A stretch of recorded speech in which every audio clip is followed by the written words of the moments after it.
still in our Elephant in the Sanctuary series, and that's kind of why we have our chairs this way. We're preparing for the revival we're going to have in a few weeks after Easter, and the reason for the chairs, I don't know if I explained this last week really well, it is as we are talking about Elephant in the Sanctuary and looking at the awkward things that churches try, or we try to not address, that we try not to sneak around and ignore there, we figured it would be kind of interesting if everybody was either looking across at each other, or if the central focus was the cross, which we sometimes have this weird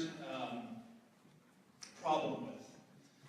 Either a good way, or we place it in a way that it's higher than what it should be, and we miss the reason why we have that. And so today we're going to be looking at Mark chapter 14, verse 26. You follow on a new version. If you have your Bible, go ahead and turn there. I'll give you a moment. And as you're turning there, I want to talk about the awkward subject of denial. That as we look at Peter's denial of Christ and the prediction of that, there are things that we deny in our relationship with Christ, or we try to dismiss as not actually being there. We look at the different areas of life like, well, it maybe isn't quite that bad, or it isn't quite to that level where it's unhealthy, or it's not quite. And so we kind of lie or try to deny the things that are actually happening. And so starting in verse 26, it says, when they had sung a hymn, they went out to the Mount of Olives. You will all fall away, Jesus told them, for it is written, I will strike the shepherd, and the sheep will be scattered. But after I have risen, I will go ahead of you into Galilee. Peter declared, even if all fall away, I will not. Truly I tell you, Jesus answered, today, yes, tonight, before the rooster crows twice, you yourself will disown me 3 times. But Peter insisted emphatically, even if I have to die with you, I will never disown you. And all the others said the same. Heavenly Father, we thank you for this morning that you have given us, and even if we did lose an hour of sleep, we pray that we just find our energy, our strength, and excitement in you, that you would give us your spirit this morning to hear what it is that you would have for us, that you would remove any distractions, that we'd be able to enter into this time seeking your presence and your words for our life. We ask this in your name. Amen. So as we...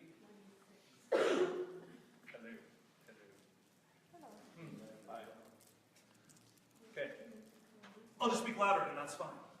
As we look at today, I read a book many years ago. I didn't think it was quite as many as it actually was, but about 5 years ago, a book came out by a man named Kyle Idleman called Not a Fan. And it was interesting, as we did the study for it and went through the different areas in it, that we often attribute fandom and following in the same relationship with each other. That as we look at it, we like to think of fans, and he equated it to being a fan of Michael Jordan, which everybody knows who Michael Jordan is, right? Okay, I had to ask because I used the What Would Jesus bracelets do many weeks ago, and we didn't have everybody knowing what those were. So he equated it to Michael Jordan, how people were fans of Michael Jordan. They may not have really followed the Bulls, but almost everybody was a fan of Michael Jordan. And I'm a fan of the Dallas Cowboys, despite their many, many bad seasons. But I would say that I go even above and beyond that, because I'll follow them on Twitter. I find out who's doing what, and we have kept some people that are interesting this off-season. And so you have like this 2 levels of either fans or followers. And as you go through and you look at the different types and the different areas in which you have them, they said fans will be on board with you. They will follow, they will do what you want them to do up until things get hard or go wrong. And so as I looked at the idea of fandom and following, it was interesting because we would have people this year, because we actually did really well as a Cowboys team, that are all of a sudden on Facebook like, yay, go Cowboys. And I'm like, I didn't even know you watched football to begin with, little alone that you're a fan of the Cowboys. Like, that doesn't make sense to me, because over the last 10 years, when we've been absolutely horrible, you've been nowhere. Like, yeah, you can't find you, we don't know where you're at. And so we have this interesting kind of paradigm of fans where as long as things are going really, really well, and as long as everything is going right and we don't have anything to worry about, we can cheer and we can be fans and we're loyal and have this amazing enthusiasm. But the followers come when things go completely and terribly wrong. My wife is a Broncos fan. Actually, there are many people in my family that are Broncos fans, and despite their Super Bowl win last year, I won't say great season, but despite their Super Bowl win last year with everybody on board and excited, you saw this number just drop off completely where everybody's like, oh, they're doing terrible. Simeon's the worst quarterback. They could be looking at this and they could be looking at this, and like just kind of ripping the Denver Broncos.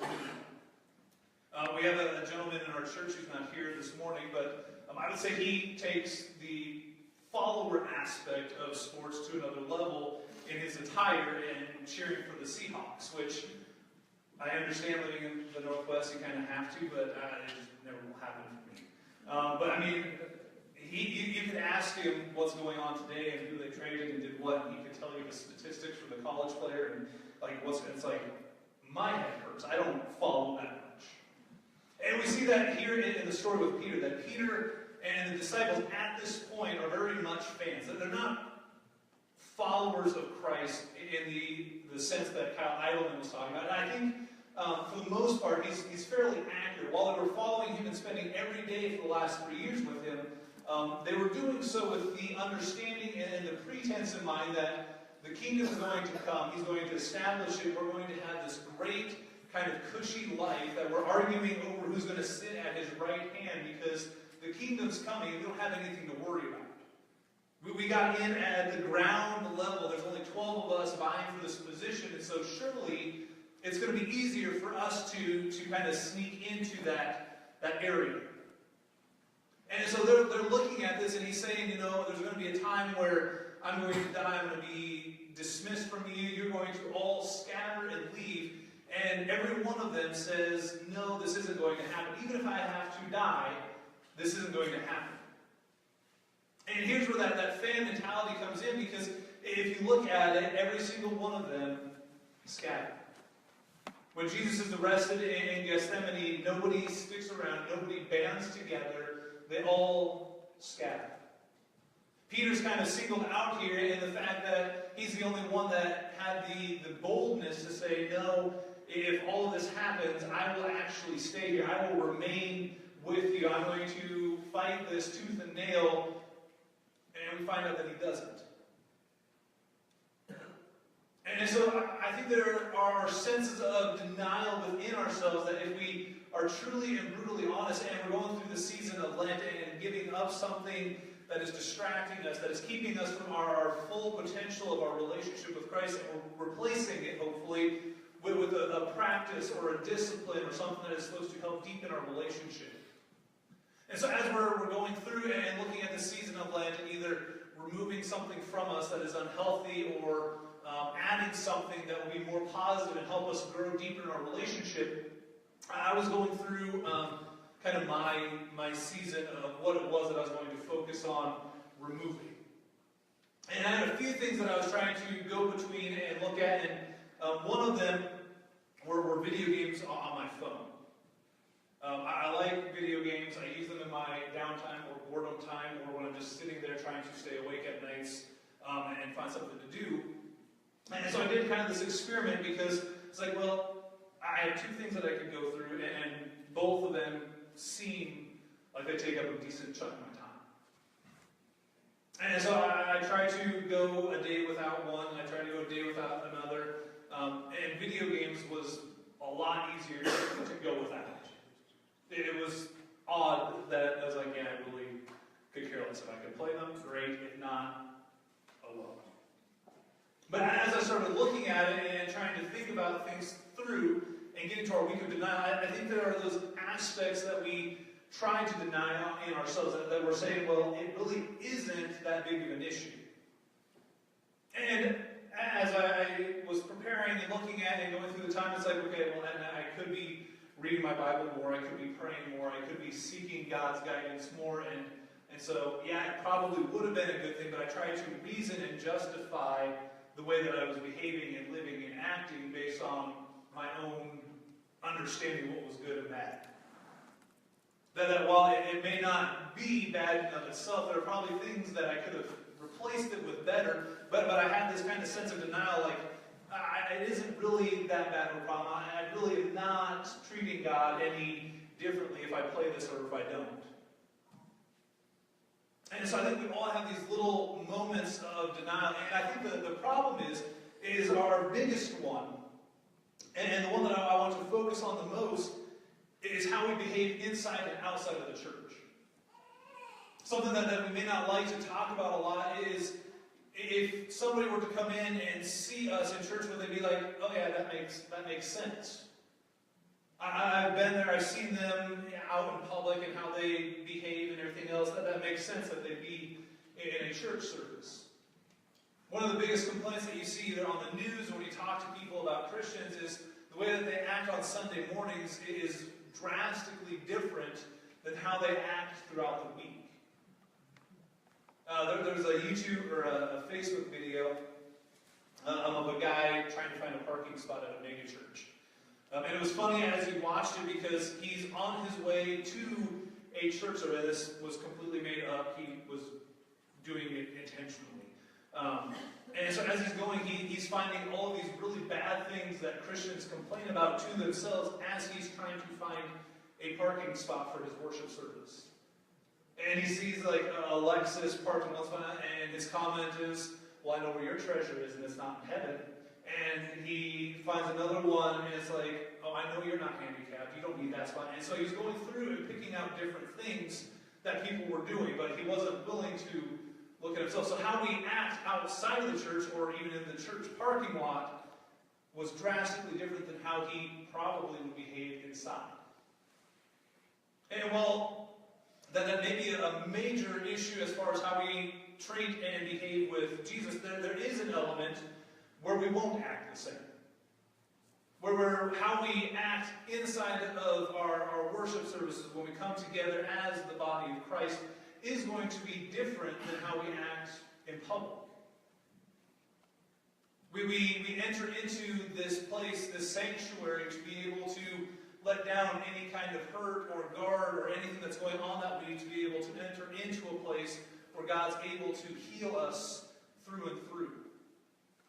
That we come here as a way to experience the grace, the means of grace, the way that God shows us mercy and freedom and power and gives us that strength and encouragement to go out into our week to be able to profess it. And so there may be those differences, but we try to deny that fact in ourselves so vehemently that we can't escape it.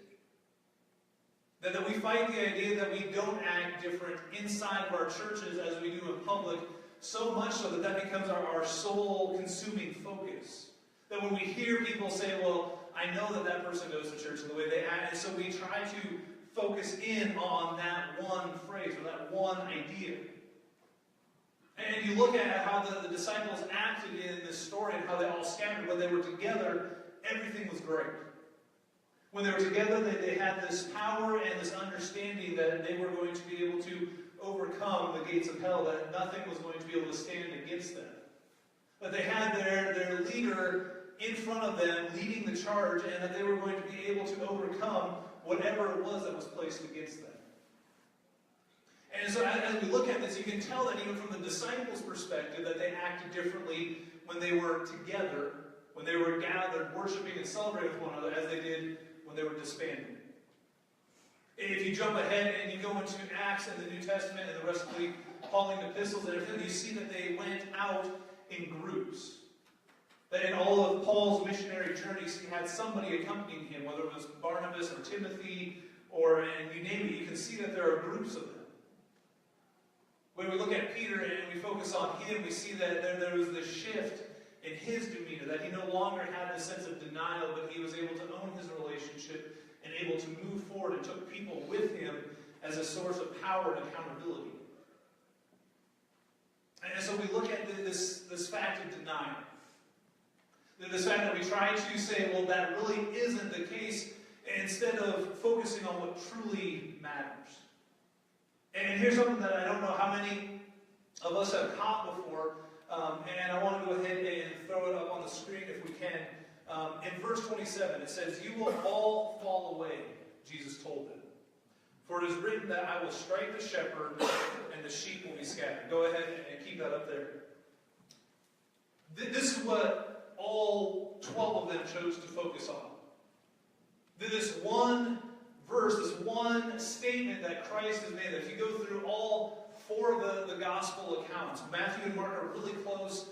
Luke has a little bit different take, and John has a little bit different take. And I almost wanted to try to paraphrase all 4 of them together to be able to get the complete story. But if you go through, they all have this idea that is their sole focus. That when they are confronted with Jesus talking to them and says, "You're all going to scatter," they focus on this fact that, no, this isn't true. No, I'm not going to deny you. No, if it takes me dying, I will stand beside you. And they focus on this one statement and miss the bigger picture. They miss the important part of what was trying to be said here. And you go to the next verse, and here's what they missed completely. "But after I have risen, I will go ahead of you into Galilee."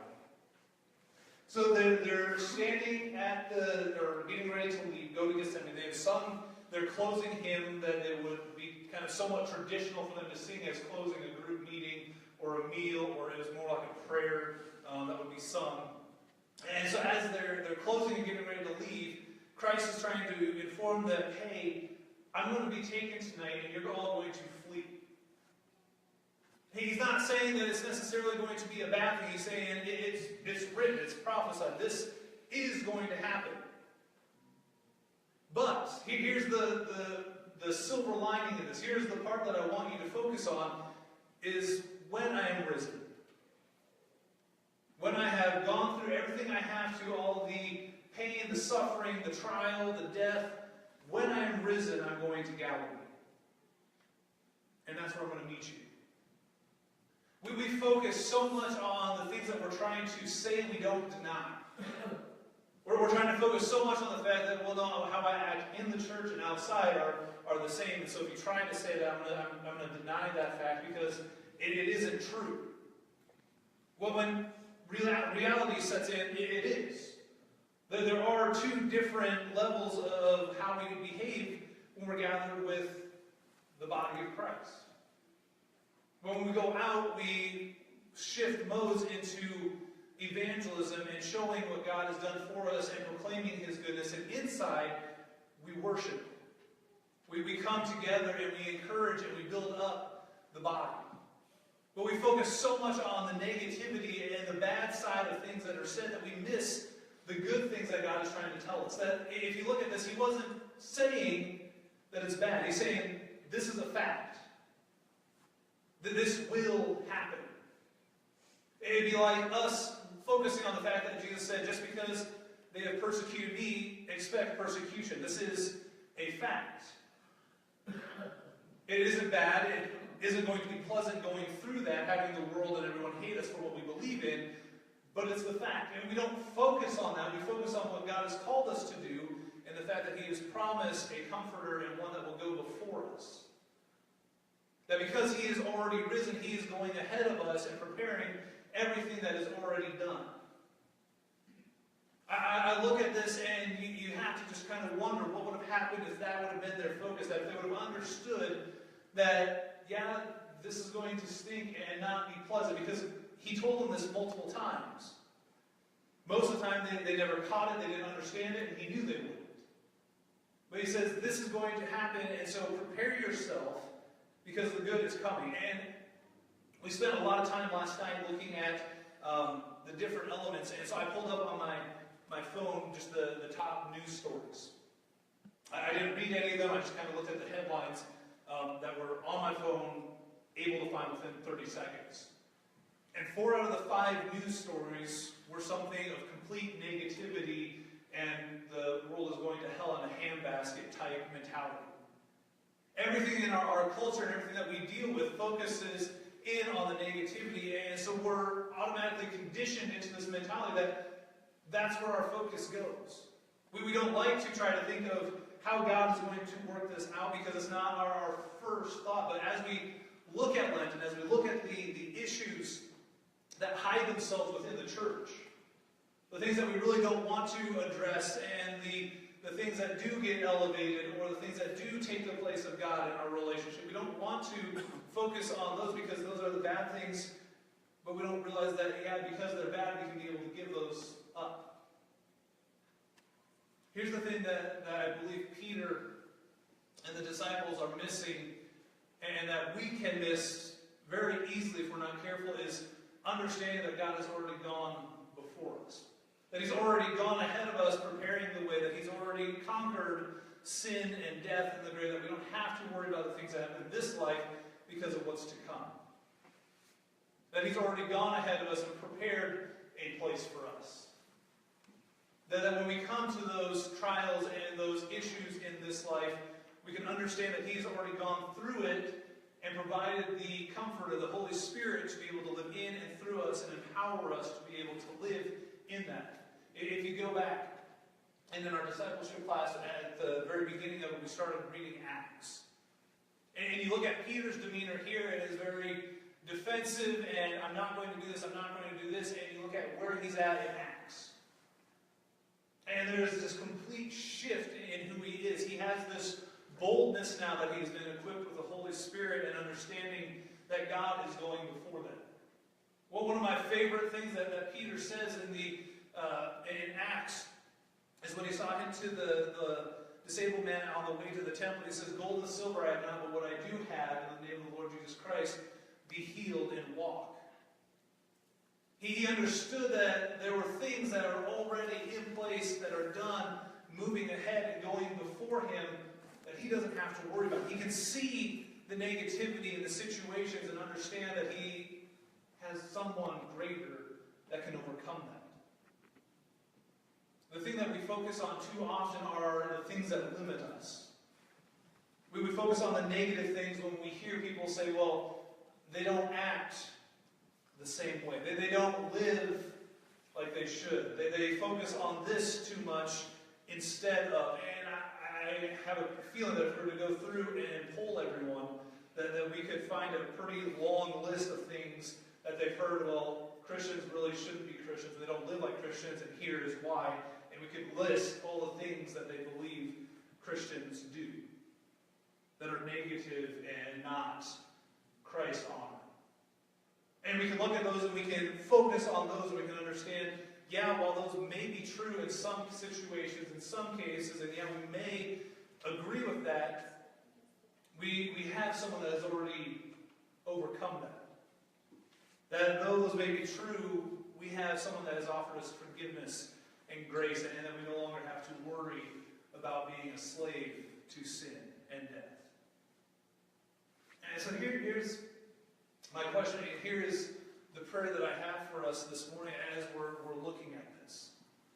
Is what would it take for us to be able to live a life where we're not focused so much on the negatives, that we understood that the positivity that Christ has for us and that He desires for us is in a place where He's going before us.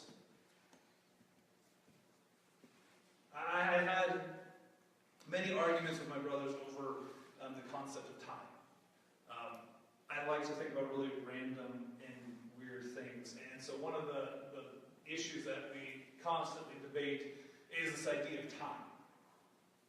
And the reason why we have this debate, I was listening to a lecture, a podcast, something, I don't remember, and it just kind of was like this aha moment for me. You may not agree with me, that's okay. But just follow with me for a little bit, if you will. And in it, they were talking about time and how small time actually is. They're saying, what if the third dimension that we have that we can see is based on our limitation, and the fourth dimension is simply living in a place where you don't have this thought. And while I didn't agree with that, what came afterwards was interesting. He said, because if you look at it, Christ lives in the present, but the present is so small that it happens, and the only way we can process it is past events. That you're able to understand what is happening because it has already happened. And so he was saying that if we could live in the true present, that it would be this next dimension, because we wouldn't have to live with structures that are bound by time and space, because time would no longer exist. And so he said, you're either living for the future events, you are planning on the things that are coming, you're thinking about the words and the phrases and everything that's going to be said, and you process that in a past way. And so we've argued about that, whether or not we could actually understand present in its entirety. But what if we actually looked at not living in either, but we understood the future as what God has already done and prepared for us?